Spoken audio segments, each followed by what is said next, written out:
Welcome. Today is March the 26th, 2011. My name is Billy Wayne, and I'm going to be reading for you from chapter 5 in the book of Proverbs. Um, Proverbs speaks a lot about wisdom, starting with uh,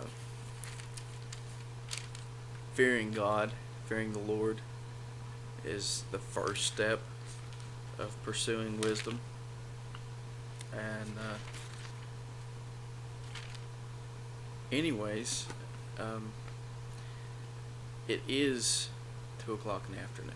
I took an advantage today to sleep in for the first time in a long time, and that's probably why you noticed I'm a little bit more lively. But today, like I said, I'll be reading from the book of Proverbs, chapter 5. Let me step this back a little bit. Chapter 5. But I'm gonna do it a little bit differently. Several scriptures I'll stop and I'll explain and add in a little bit of commentary that is written in my Bible. It's more or less explanation, and which after I had read this, it helped me out, which I hope it helps you out as well. Chapter 5 is warning against sexual sin. My son, attend unto my wisdom, and bow thine ear to my understanding, that thou mayest regard discretion, and that thy lips may keep knowledge. For the lips of a strange woman drop as an honeycomb, and her lips smoother than oil. This strange woman is a prostitute. Proverbs includes many warnings against illicit sex for several reasons. First, a prostitute's charm is used as an example of any temptation to do wrong or to leave the pursuit of wisdom. Second, sexual immorality of any kind was and still is extremely dangerous. It destroys family life. It eats away at one's ability to love. It degrades human beings and turns them into objects. It can lead to disease. It can result in unwanted children. Third, sexual immorality is against God's law. Back to verse 4. But her end is bitter as wormwood, sharp as a two-edged sword. Her feet go down to death. Her steps take hold on hell, lest thou shouldest ponder the path of life. Her ways are movable, that thou canst not know them. Hear me now, therefore, O ye children, and depart not from the words of my mouth. Remove thy way far from her, and come not nigh to the door of her house. Don't go near the door of her house. Lest thou give thine honor unto others, and thy years unto the cruel. Lest strangers be filled with thy wealth, and thy labors be in the house of the stranger. And thou mourn at the last, when thy flesh and thy body are consumed, and say, How I have hated instruction, and my heart despised reproof, and have not obeyed the voices of my teachers, nor inclined my ear to them that instructed me. When temptation strikes, it's too late to ask for advice. When desire is fully active, people don't want advice. They want satisfaction. The best time to learn the dangers and foolishness of going after forbidden sex or anything else that is harmful is long before the temptation comes. Resistance is easier if the decision has already been made. Don't wait to see what happens. Prepare for temptation by deciding how you will act when you face it. Verse 14. I was almost in all evil in the midst of the congregation and assembly. Drink waters out of thine own cistern, and running waters out of thine own well. Drink waters out of thine own cistern is a picture of faithfulness in marriage. In desert lands, water is precious, and a well is a family's most important possession. In Old Testament times, it was considered a crime to steal from someone else's well, just as it was a crime to have intercourse with another man's wife. In both cases, the offender is endangering the family.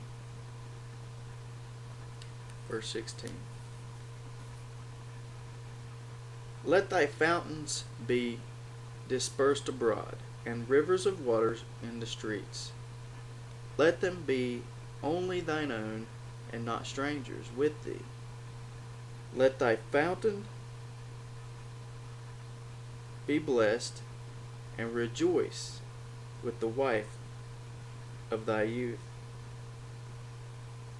Let her be as the loving hind and pleasant roe. Let her breast satisfy thee at all times, and be thou ravished always in her love. And why wilt thou, my son, be ravished with a strange woman, and embrace the bosom of a stranger? God does not intend faithfulness in marriage to be boring, lifeless, pleasureless, and dull. Sex is a gift of God to married people for their mutual enjoyment. Real happiness comes when we decide to find pleasure in the relationship God has given or will give us, and to commit ourselves to making it pleasurable for our spouse.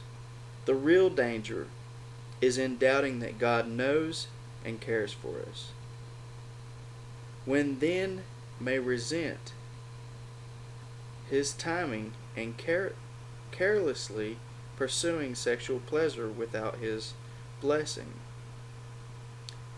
In verse 19 it said, let her be as the loving hind and pleasant roe. Let her breast satisfy thee at all times, and be thou ravished always in her love. Check out Song of Solomon chapter 4 for parallels to this frank expression of the joys of sexual pleasure in marriage.